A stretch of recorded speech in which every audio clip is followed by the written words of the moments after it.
Saudara, buntut tindakan diskriminatif supporter Indonesia, Federasi Sepak Bola Dunia FIFA menjatuhkan sanksi denda 400 juta rupiah kepada PSSI. Esko PSSI, Arya Sinulinga menyebut FIFA telah bersurat secara resmi kepada PSSI terkait denda itu.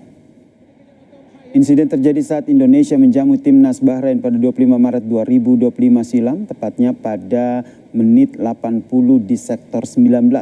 Sekelompok supporter meneriakkan slogan xenofobia yang dianggap rasis. Ini membuat Indonesia dianggap telah melanggar prinsip kesetaraan FIFA. Selain denda, saudara, Indonesia juga dikenakan sanksi pembatasan penonton pertandingan kandang sebesar 15% dari total kapasitas stadion, terutama di tribun belakang gawang, tribun utara dan juga selatan.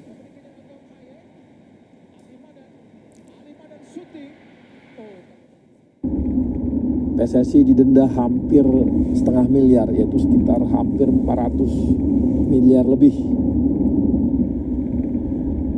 Kemudian yang kedua, PSSI diperintahkan FIFA untuk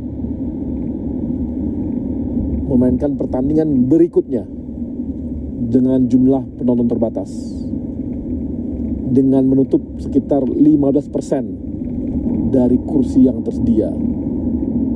Dan ini terutama di tribun di belakang gawang, artinya di utara selatan nih.